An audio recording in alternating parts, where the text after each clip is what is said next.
फालतू की बात ना करते हुए डायरेक्ट पॉइंट पर आऊंगा। If you are addicted to phone, तुम मानते हो कि तुम फोन एडिक्टेड हो, तो ये वीडियो तुम्हारे लिए। बिकॉज कई लोगों को पता ही नहीं चलता कि उनको किसी चीज़ की एडिक्शन भी है, लेकिन जब वो एडिक्शन हाई लेवल तक चल जाता है तब उनको पता चलता है कि हाँ मैं एडिक्टेड हूँ।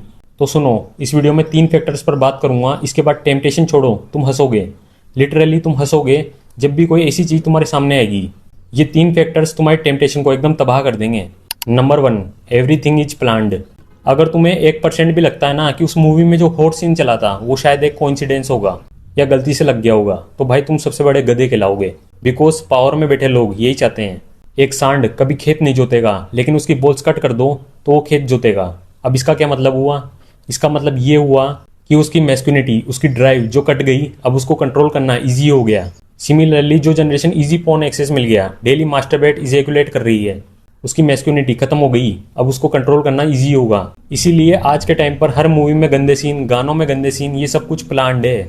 और जब भी तुम ऐसा कुछ देखते हो तुम सीधा क्रोम पर पाए जाते हो। अब इसका मतलब ये नहीं कि तुम कमजोर हो, लेकिन डायरेक्टर ने भी ये सब नींद में नहीं बनाया। इन सबको बनाया इस तरह से गया है कि तुम मूवी इंडस्ट्री से डायरेक्ट एडल्ट कंटेंट इंडस्ट्री में कूदो और वहां का कंटेंट कंज्यूम करो। ये दोनों आपस में कनेक्टेड है। Number 2, cold Turkey. ये चीज़ 99% लोग करते हैं। इसमें क्या होता है, कोई भी इंसान बैठ के सोचता है कि अब कल से नहीं करूँगा, लेकिन वो अगले दिन भी कर देता है।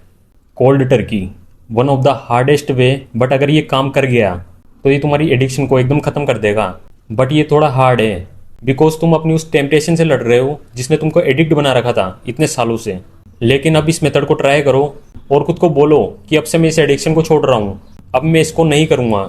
और देखो क्या ये तुमसे हो पा रहा है, क्या तुम उसको 1 हफ्ते तक भी कंट्रोल कर पा रहे हो? क्योंकि यही वो टाइम होता है जब वो टेम्पटेशन हाई लेवल पर जाता है और 3-4 दिन बाद धीरे धीरे कम होने लगता है और उसके बाद कंट्रोल तुम्हारे हाथ में। नंबर 3, सीक आउट ए रिप्लेसमेंट एक्टिविटी। जब भी हम कोई ऐसा काम करते हैं जिसमें हमको मजा आता हो, बढ़िया फील होता हो, तो हमारे माइंड में नॉर्मल डोपामिन रिलीज होता है जो कि बढ़िया होता है। लेकिन जब हम पोर्न देखते हैं तो नॉर्मल से 5 गुना ज़्यादा डोपामिन रिलीज होता है, जो कि हमारे रिवॉर्ड सिस्टम को पूरी तरह से डैमेज कर देता है, जिसकी वजह से हमें किसी चीज़ के लिए अच्छा फील होता हो वो भी होना बंद हो जाता है। बिकॉज हमको आदत हो चुकी है हाई डोपामिन की, अब उसका नॉर्मल डोपामिन से काम नहीं चलता और इसके कारण ब्रेन सेंसिटिव हो जाता है दूसरी चीज़ों को लेकर के। छोटी छोटी चीज़ों के लिए स्ट्रेस लेना, सेल्फ कॉन्फिडेंस लो होना, ये सब। अब बात आती है कि अपने माइंड को सही कैसे करें।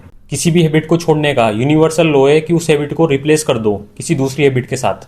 तुमको बस ये देखना है कि किस टाइम पर तुम सबसे ज़्यादा मास्टरबेट करते हो।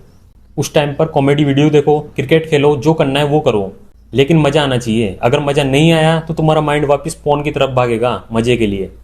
And I can guarantee you, इस वीडियो को सेव टू वॉच लेटर करो और 1 महीने बाद आके कमेंट में बताना कि कौन सी टेक्निक सबसे ज़्यादा वर्क करी। बाकी ध्यान रखो अपना।